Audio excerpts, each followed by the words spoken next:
Andy Griffith, probably the most beloved figure in American TV, left us that morning on Roanoke Island, North Carolina. In less than 5 hours, he was gone from the world, and already buried. No public ceremony, no flashing cameras, no crowd singing him out. Honestly, nobody even got the chance to say goodbye. That quick burial, it rattled a lot of people. The media sniffed around, fans felt betrayed, and conspiracy theories exploded online. Something was up. People insisted nobody buries a legend that fast unless they're hiding something.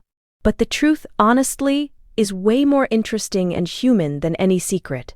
Nothing was hidden, nothing was sordid or scandalous. Those 5 hours, they meant something personal. A final, careful, irreversible move from a man who'd spent decades giving America the part of himself it wanted, while fiercely protecting the real part of himself, whatever the cost. To understand all this, you've got to start at the beginning. Because Andy Griffith wasn't Mayberry, he was much more than the fishing pole and front porch wisdom. He started in a tiny house in North Carolina, with no running water. Just a boy singing in a church choir, not knowing how much that voice would shape his life or what it would cost him.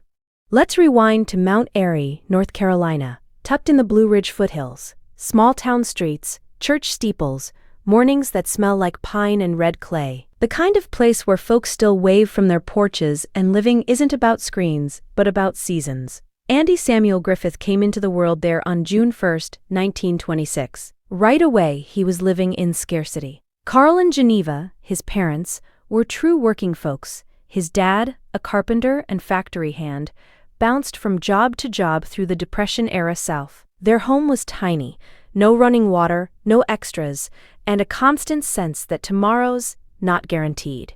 Andy grew up listening to worries about money, the same as lots of families back then. Still, his parents did their best, pouring whatever comfort they could into faith and community. The Griffiths were always at church. Inside those plain wooden walls, Andy found the thing that would define him most: his voice. Not just the sound, that came later, but the way a voice could fill a room, make strangers feel seen, turn silence into something holy. He sang in choir before he even understood the lyrics, but somehow everyone always paused when Andy sang. His voice, warm, slow, grounded, didn't sound like a kid showing off. It sounded comfortable, like a man settled into himself even though his world was anything but settled. In school, Andy wasn't top of the class. He wasn't an athlete, or class president, or the obvious future star. But in school plays and musicals, the stuff nobody else cared about, he was magnetic. His drama teacher, Ed Mickey, saw it and pulled Andy into every show. Andy later spoke about Mickey with deep respect, the kind you save for people who really changed your life. Mickey looked at this poor kid and just said it, "You've got something." That push landed Andy at the University of North Carolina at Chapel Hill. For a kid from his kind of background, that felt almost miraculous. He showed up in 1944, majoring in music, soaking in everything the university had to offer. Chapel Hill gave him more than music. It gave him perspective. For the first time, Andy stood in rooms with people from wealthier, more connected worlds and realized something he'd never forget. Talent isn't just for the privileged. Applause doesn't care about your family's bank balance. After he graduated, Andy taught music in Goldsboro, North Carolina. But performing called to him, loud and constant. He started a comedic monologue act, a Southern storyteller, a country boy puzzled by the modern world, full of gentle wit. What it was his most famous bit: a rural preacher stumbling into a college football game, totally baffled. He recorded it in 1953. It sold more than 800,000 copies. Just like that, the poor kid from Mount Airy had a hit record. The entertainment world finally noticed him. Broadway was his big break. In 1955, he starred in No Time for Sergeants, playing Will Stockdale, a naive Georgia farm boy drafted into the Air Force, his innocence charming and confounding everyone around him. Audiences loved it. Hollywood got interested. Then came A Face in the Crowd in 1957, and everything changed. Director Elia Kazan cast Andy as Lonesome Rhodes, a manipulator who uses folksy charm to win public devotion while privately scorning those same admirers. Andy's performance was sharp, dark, layered, and critics hailed it as one of the best debuts in years. He proved he could deliver far more than just warmth. But here's where things shifted for him, and the echo lasted a lifetime. Hollywood wanted the gentle, funny Andy, not the darker, complicated one. The public wanted innocence and comfort. So in 1960, when Sheldon Leonard invited him to play a small-town sheriff in a made-up North Carolina town called Mayberry, Andy made a choice that would define him forever. He said yes. That decision wasn't just about a TV role, it was a trade, and like most trades made when you're riding high, you don't really see the cost till it's too late to change your mind. The Andy Griffith Show premiered October 3, 1960. From episode 1, something happened nobody in TV had predicted, not even the network folks. America didn't just watch it, they really needed it. The show dropped right in the middle of anxious times. Cold War tensions were everywhere. The civil rights movement was shaking up old comfort zones. Life felt unsettled. And then Mayberry arrived, offering something rare: peace, laughter, and a breathing space from all the noise. Stillness. Andy Taylor never carried a gun. Instead, he handled trouble with patience. He raised Opie with a kind of gentle care you didn't see much from fathers back then, either on TV or in real life. He came across as wise, but never smug. Funny, but never cruel. He stuck to his principles, but didn't get stiff about them. Really, he was everything America wanted to think of itself as. The show ran for 8 seasons and was a juggernaut. It finished as the #1 show in its final season, which almost never happens. The show worked itself into America's collective memory so deeply that, years later, people would still choke up just hearing the theme song whistle. But behind all the warmth in Mayberry, something was slowly coming apart. Andy Griffith was not Sheriff Andy Taylor. As the seasons rolled by, as the fan mail stacked up, as strangers stopped him in stores and greeted him with reverence, the gap between who Andy actually was and who the world needed him to be just kept widening. People who worked with him saw the contradictions up close. He could be generous, then suddenly volatile, warm one moment, withholding the next, sometimes showering you with kindness, sometimes choosing impatience over gentle words. Don Knotts, his close friend and co-star, said Andy always carried something heavy under his laughter, a restlessness that Mayberry's cozy pace couldn't hold back. His first marriage, with his college sweetheart Barbara Edwards, lasted 20 years but fell apart in 1972.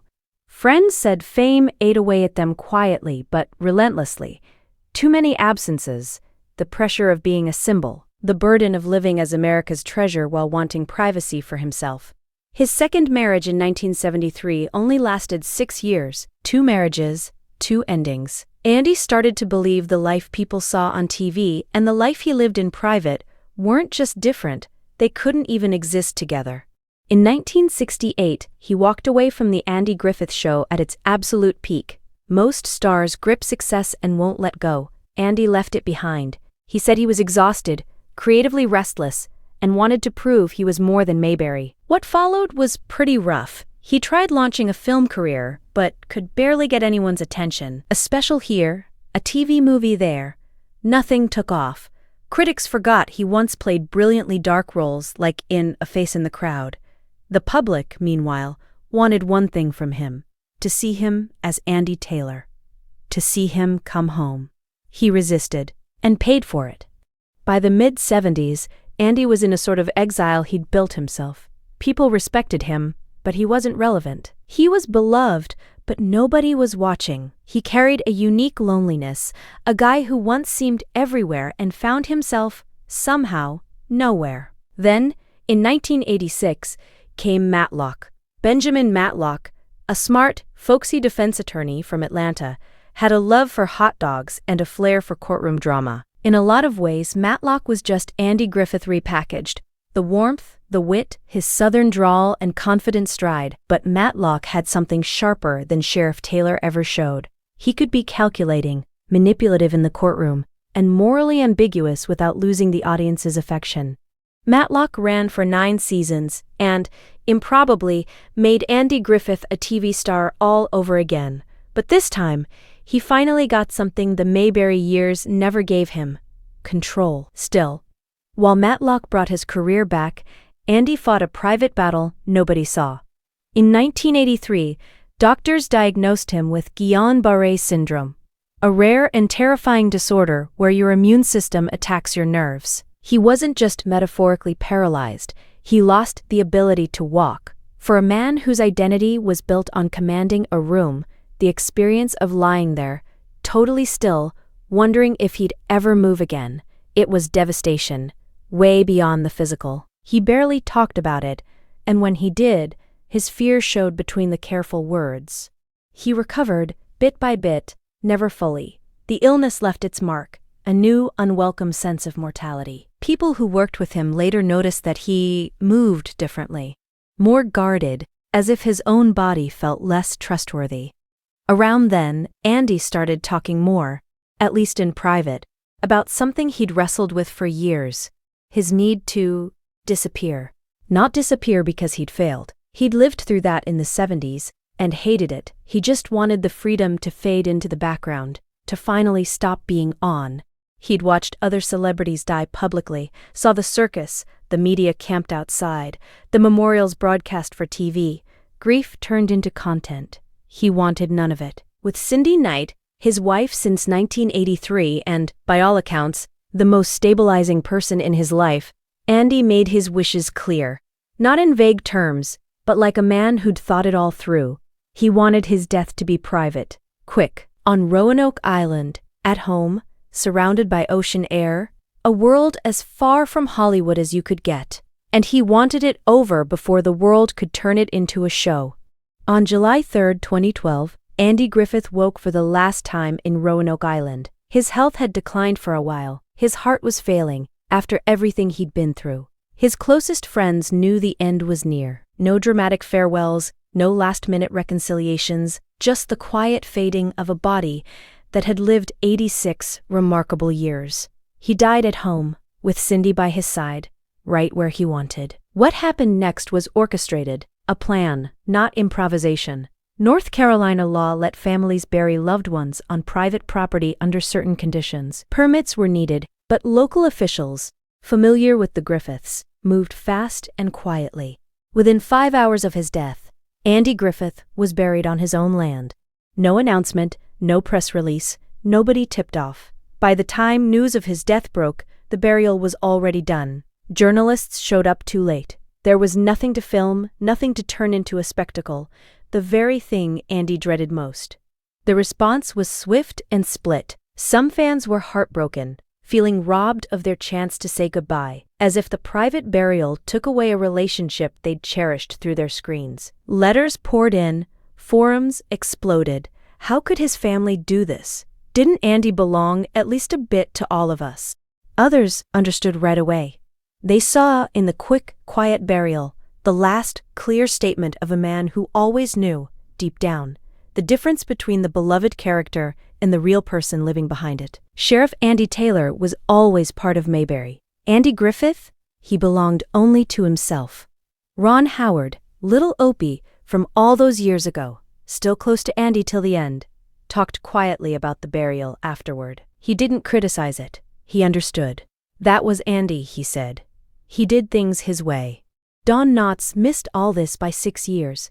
He died in 2006, so he never saw the ending. People who knew them both think Knotts would have grinned at Andy's private burial, maybe laughed even. He'd recognized that determined, stubborn honesty that made Andy a joy and a headache to work with for 10 years.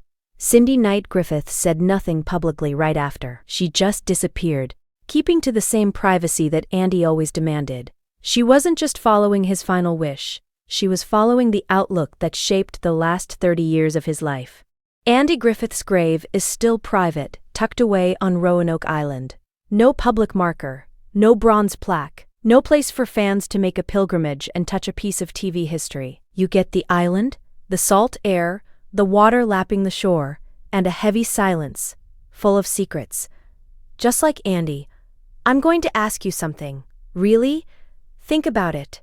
Did Andy Griffith do the right thing? And the truth is, it depends on which Andy you're mourning. If you're sad about Sheriff Andy Taylor, That easy smile, that wisdom, the front porch where everything solved itself eventually, then maybe it stings. The whole world loved that character, kept him alive for 8 seasons and 50 years of reruns.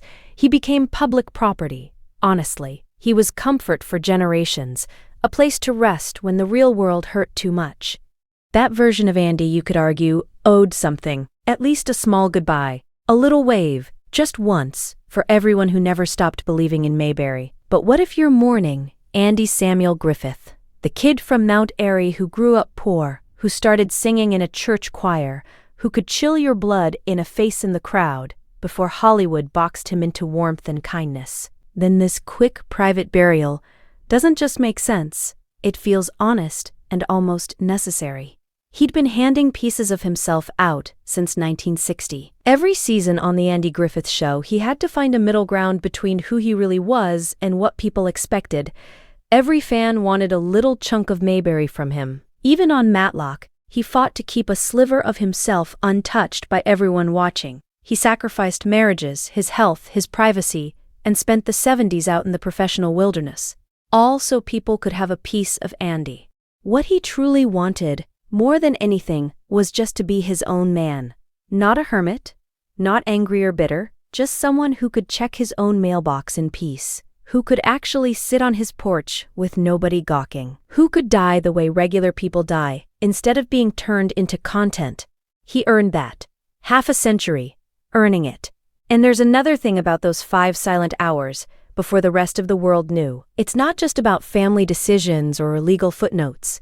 Andy watched again and again as celebrity deaths turned into public drama. He saw grief get turned into primetime television. He saw funerals become season finales, and the industry that made him famous squeeze the last drop out of mourning, then move on in 2 days anyway. He watched friends become hollowed out by their own fame, until nothing was left but the costume they'd been wearing for decades.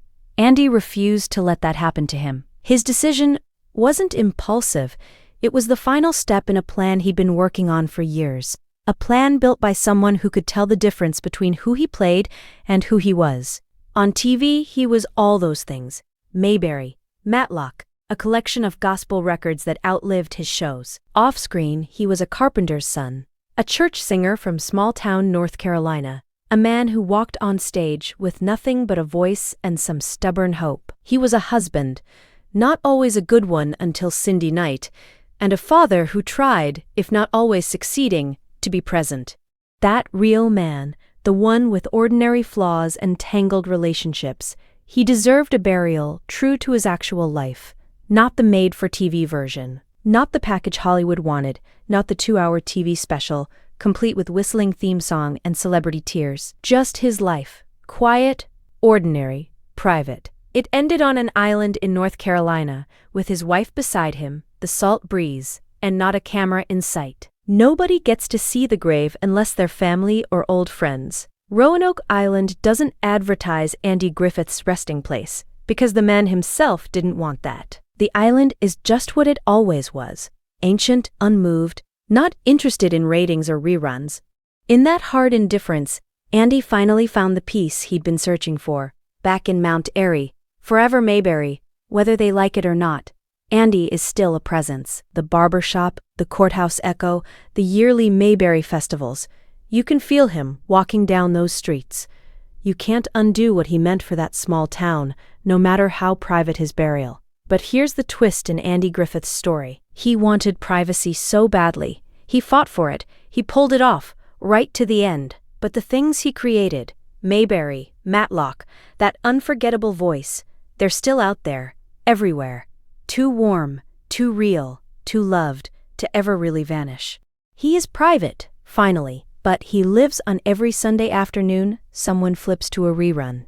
In every kid named Opie by parents who want to pass on that gentle goodness. In all of us who, when life gets tough, hum that tune and don't even know why. That's Andy's real legacy, left by a man who never wanted one.